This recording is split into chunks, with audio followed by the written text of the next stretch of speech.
Hello and welcome to an emergency total soccer show. My name is Daryl Grove and I'm joined by a man who committed to the United States long ago. His name is Taylor Rockwell. Hello. I have committed. I have yet to be capped, so I'm still eligible for no one else. There's just a delay. There's just a delay. All right. I say emergency. Normally something bad's happened. It is the case. Yeah, we need a new name because this is like emergency because something good's happened. Happy emergency? Happy emergency, yes. And a happy emergency to you too. And to you. So, and also to you. You've probably heard by now that Sergino Dest made his decision this week and is taking his talents to South Beach. I mean, kind of. And then the rest of the United States. Yes. I hope that's how he announced it as well. So here's the actual quote from, I think we should start with a quote. This is what US Soccer got. Quote, "I am happy to announce that I've decided to keep playing for the US men's national team. Of course, it was a tough decision for me when the Dutch men's national team showed their interest, but I've built up a very good feeling with Team USA over the last couple of years, and I strongly believe in the plans and potential of US soccer." So B+ for grammar, but we love hearing it, right? We do. And worth remembering, he's probably speaking extemporaneously, and then they're putting it into quotes. It's always interesting when people have to do that, and you can see the changes of pace and where they threw in different ideas. And in the case of certain presidents, it gets even more difficult. So here I would say Sergino Dest did well. Shade thrown at Taft. Right? We also both watched an interview. Big old fat guy. we can't say that about Dest at all. You cannot. But Taft, I believe they had to change the size of the bathtub in the White House. That's how big he was. I have heard that. Yeah. So there was also an interview that Dest gave to Ajax TV, like the state TV of Ajax. It's basically what it is, right? And the interview asked him good questions, right? And he spoke in Dutch, so he definitely could speak without that like layer of extra thought. You know what I'm saying? Like it's more natural. And he basically said it was about the emotional feeling of the United States and about how he's played for the U17s and the U20s.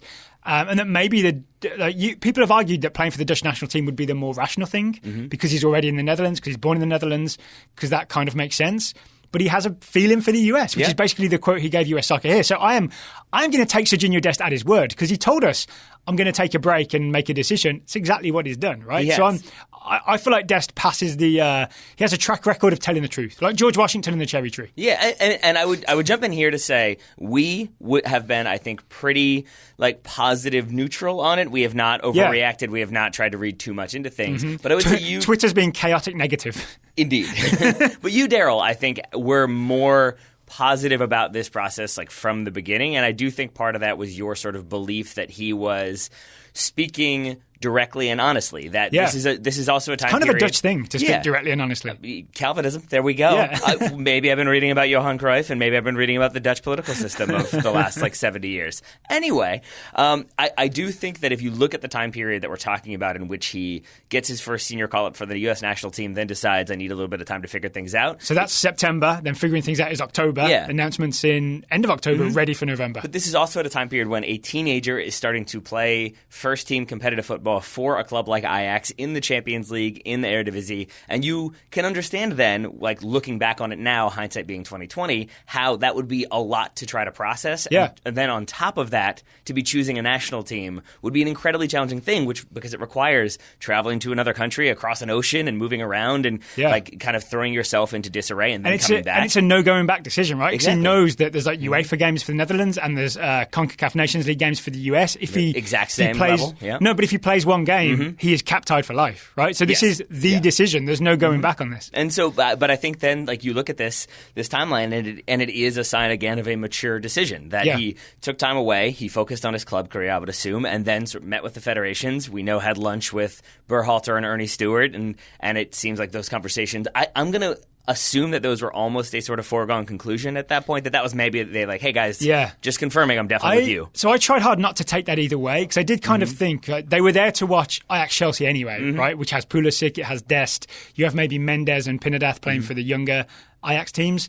It could have been Dest wanting to talk to them face-to-face and give them his decision face-to-face and let them down in a mature way. So I didn't take that as, we've definitely nailed it. You know what I mean? Right. But when US Soccer started tweeting it out, I kind of started thinking... Tweeting out like the photos of them? Yeah, maybe they wouldn't be doing this unless they thought good news was coming. Yeah. And that is, I can't remember if we talked about this on the show or just like when we were hanging out, as we sometimes do. But it also seems to be a rare thing that US Soccer like publishes or retweets or whatever photos of coaches and scouts meeting with these players. Yeah. So when we first saw Berhalter and Ernie Stewart with Joshua Pinadath, another Ajax youngster, we were sort of like, whoa, like they do that. Like it's a strange moment, but I kind of wish we saw that more. When you get the shots of Southgate, a little bit different. Southgate watching Premier League players play in the Premier League, but it's that nice awareness of like, he's there, he's watching, he's on top of it, and to see the person who's supposed to be on charge of it and his boss who's also supposed to be on charge of it actually doing their jobs, it's a comforting feeling.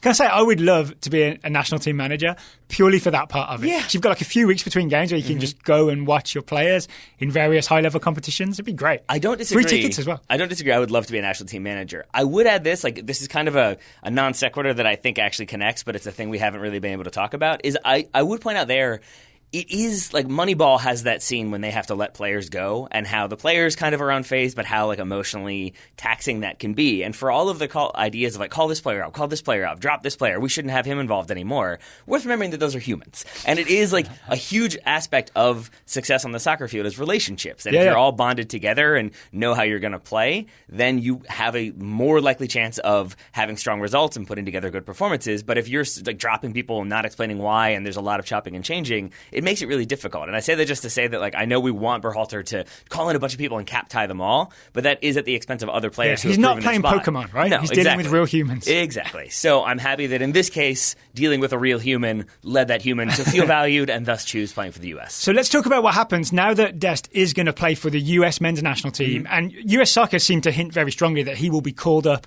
in November for the home game against Canada in the CONCACAF Nations League, which is must win if we want to advance to the next stage. And then the away-ish game against Cuba. I want to talk about where do we use Dest on the field? Because the interesting thing is, he's a super versatile player, right? He plays right back for Ajax. He has played left back.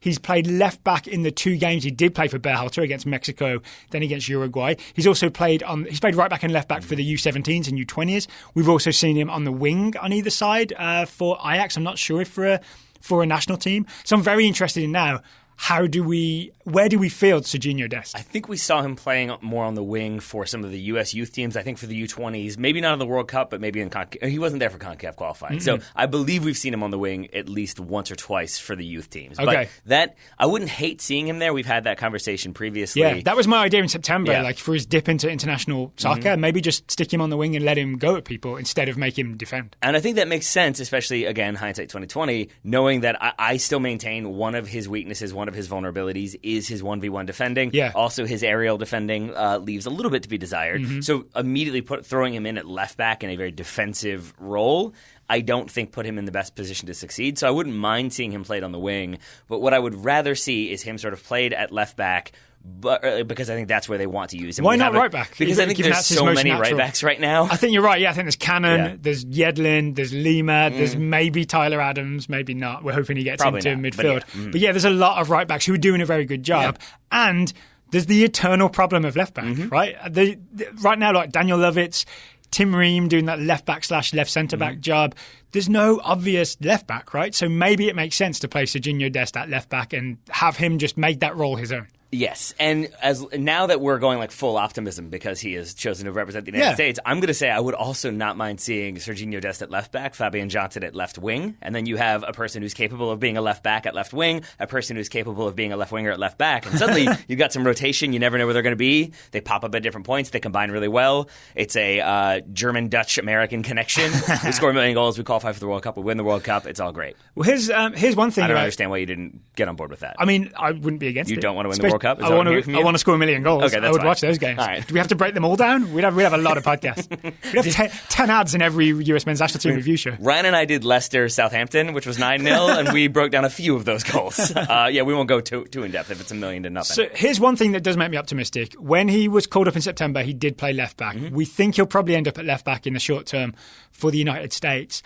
I think Dest playing left back may be the little sort of nudge that breaks Berhalter out of his rigid shape, right? Because right now the shape has been the left back moves over and plays left centre back and the right back's allowed to go forward. You can't have Sergino Dest in your squad and ask him to do that job, right? You can't ask him to do the Tim Ream role. It's more likely if Dest is left back, he'll be allowed to get forward. Even if he's not allowed to, he's going to probably do it anyway.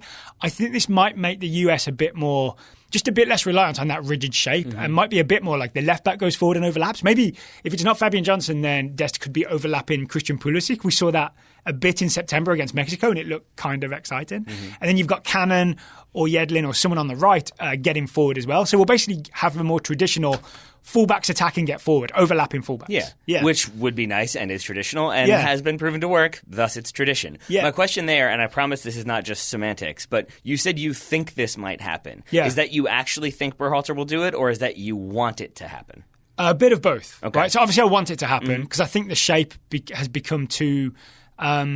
not predictable, but like just rigid for the players. It's almost like they're in a straitjacket. Kind of. I will get no arguments from me. I guess what I'm trying to get at, maybe the follow-up question would be like, is this a thing where you think, from what we've seen from Berhalter thus far, that you would expect that experimentation, or more to the point, if we don't see that from Berhalter, does that make you upset? Is that sort of another mark against him if we see Sergino Dest sort of sitting back and being a defensive left back? If they ask him to do the defensive left back becomes left centre back role, that'll be a mark against Berhalter because it's a misuse of Sergino Dest, right? But the reason I actually think it will happen in some form is we've already seen it against Mexico and against Uruguay in September. Dest was the left back and Cannon was the right back, right? And from what I remember, Cannon didn't get a lot of the time when you've got the left back becomes left centre back, Cannon's way on the touchline and way far forward. It was a little more balanced from what I remember. Like Cannon didn't immediately become a right winger because there's a bit more of like a pulley system of like sometimes the left back goes forward and sometimes the right back goes forward. So it'll make it a bit more traditional and a bit more like something that people recognise. And maybe the big thing is not just something people recognise, but something that players are more comfortable with, because most players are comfortable with a back four and fullbacks that both sides are capable of getting forward. And if it all works out, this is the super optimistic part, it stops us having that problem we had against Mexico in the Gold Cup final. Do you remember when they switched?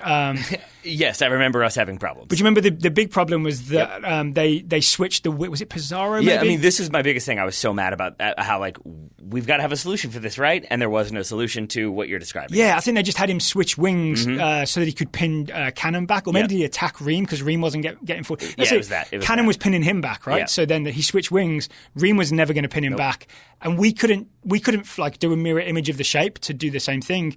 We were just beaten by Martino's tactical change, right? If you've got a right back that's happy getting forward, left back that's happy getting forward, it's not as easy to be like, oh, I see where it's lopsided, we'll just do it there, right? So that makes me optimistic. Okay. All right. I'm glad you have optimism. I'm not sure I share it with you, but... it also raises up the optimism for that Canada game, because everybody's already on the negative of like, Berhalter out and we're going to lose this anyway. Like, at least like from a fan base perspective, this gives us something to look forward to in November. All right. Yeah. All right. I'm with you on that one. I'm definitely more excited to see a team that features Sergino Dest tied and ready to play for the United States and officially committed to the United States. And officially tilde. Also that, yes. They did add that to the US Soccer website. That did not used to be there.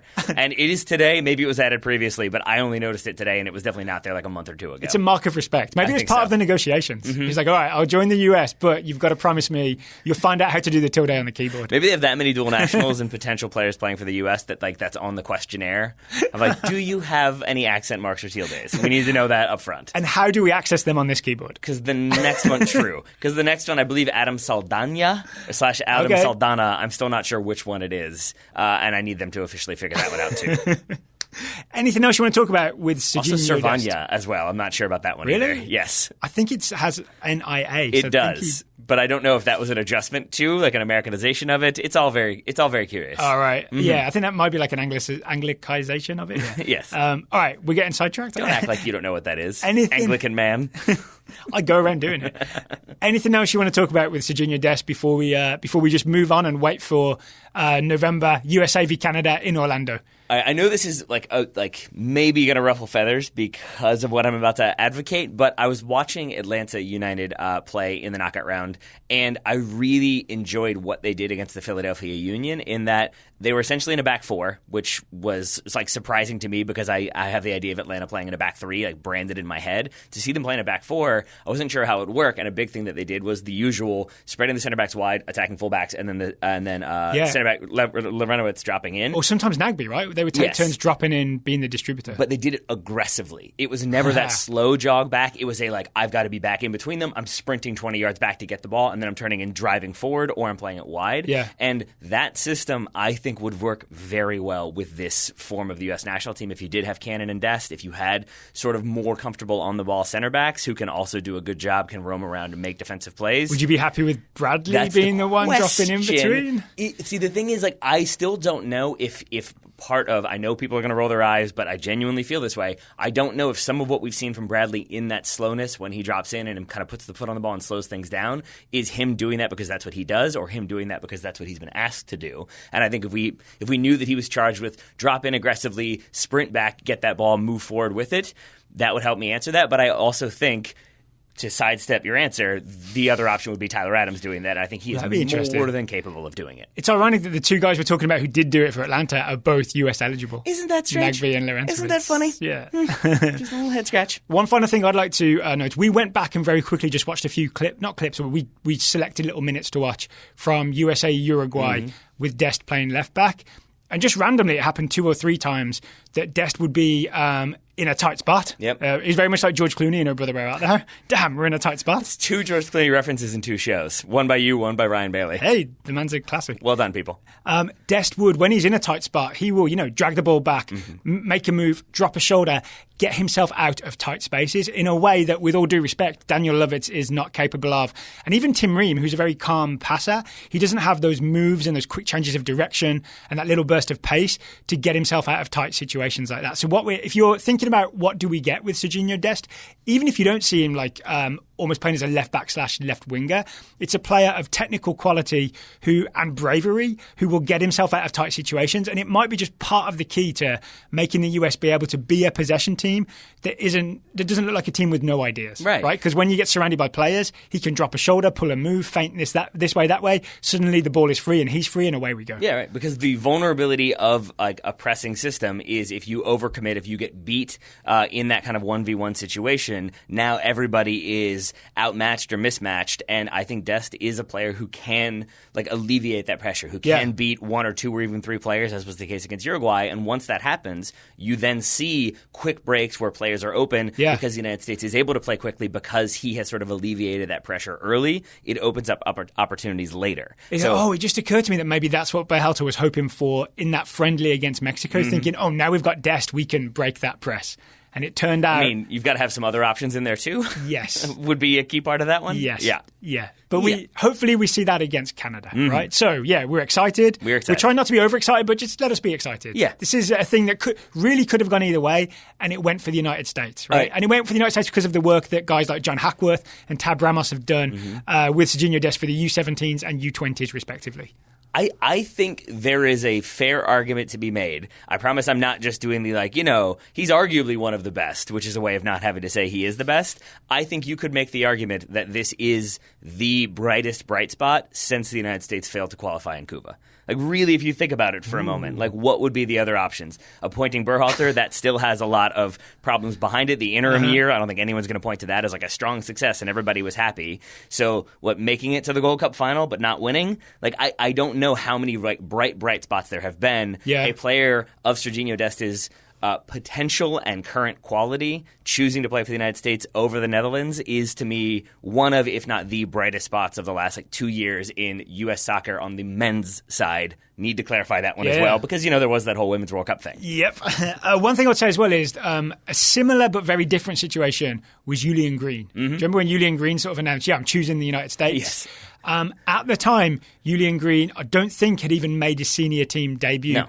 For Bayern Munich, right? Certainly it was a lot of hype and promise. And when we saw Julian Green play, especially back in, this is before the 2014 World Cup, right? He really did look like a kid, right? He fell over a couple of times. He got knocked over a couple of times. He really wasn't ready for senior international football at that time. And yet, it's almost like his name was penciled into that 23 for some reason. I mean, we don't know. We have no evidence, but we think that was part of the deal, right? Choose the US, I'll take you to the World Cup. Yep. And he did score that volley against Belgium, but he didn't do a lot else, right? With Sergino Dest, this is very different, right? This is a guy who has played regularly for Ajax now in the Eredivisie, has played in the Champions League 2 or 3 times, already has a couple of international caps. It's he's not much older than Green was, but he's much more advanced in his career than Julian Green was at the time. I very much doubt we see Sergino Dest playing in the second Bundesliga in the near future. Yeah, I mean, because at that point we were optimistic about him, similar to lots of other players where we think maybe this could be the one that has the breakthrough that like takes it to the next level. I would say like the optimistic one would have been maybe Julian Green does well enough that he gets loaned to Ajax and maybe he finds some playing time there. Yeah. Would have been like an optimistic thing for like that year after the World Cup. Are you saying Sergino's already doing that? So Yes. I feel like we do have reason for our levels of hype. We shouldn't get overhyped. We're not bringing in It's this just one player, right? immediate World Cup winner. Yeah. But it definitely puts us in a You've got to stronger wait till position. 2022. Well, yeah, there's that. On that absurdly optimistic note, let's wrap it up and say, Taylor Rockwell, thank you for doing, what did we call it, a happy emergency? Mm-hmm. Thank you for doing a happy emergency podcast with me. Woo! Woo indeed. This will be my last appearance for a couple days, right? Because I've got some travel to Boston, clinical trial, all that. And then there's a trip that we haven't talked about yet. But You I want to believe... do it now? I mean, we may as well if this is your last show for the week. You want to do it now? Yeah. Okay, so we are going to Germany we are. from Wednesday night, Thursday morning through the weekend. Right. It's part of essentially a Bundesliga promotional trip. They haven't said specifically, but I assume this is on the heels of them selling the rights to ESPN for next season. They invited some media folk over to go and watch a couple Bundesliga games. And right? so I'm really excited to do to post a video of you and me when we get back, like just kind of non-biased talking about how great the Bundesliga is with our like Bundesliga #1 hats on and our Bundesliga gear, just like for no reason at all. We think it's a great league. For Bundesliga über alles. Yes, exactly. I will say, so they haven't asked us to do any specific coverage, right? And we already cover the Bundesliga through the lens of young Americans. And if you're listening to this episode, worth noting that I'm recording with Matt Herman tomorrow during a Bundesliga catch-up show, not for that reason, but because we haven't been able to focus as much on the Bundesliga. Yeah. We like to do that, so worth noting that at this point, too. Because Matt Herman's great. Yeah, he's pretty good. Right? So, yeah, we're going to see let me think, Frankfurt versus Bayern Munich. This is true. And then we're going to see Dusseldorf against Köln. So we'll see, we'll almost certainly see Zach Steffen. We might see Alfredo Morales. I think also go on the trip, they probably won't mind us saying, the Cooligans. So we know we'll see them over there. We'll probably end up recording some content with them. All in German, right? We'll do an Auf Deutsch podcast. Yep, and then I like that plan, and then I'm going to steal Alexis's passport and leave him in Germany. That's also part of my plan. That sounds like a great plan. Don't tell him. You listeners out there, don't tell him. You actually could do that, right? What, steal his passport? Yeah, because then you have your own passport. You just keep his in your pocket, and away you go. I mean, stop giving away my plans. He always says he can talk his way out of anything. Let's find out. Let's put it to the test.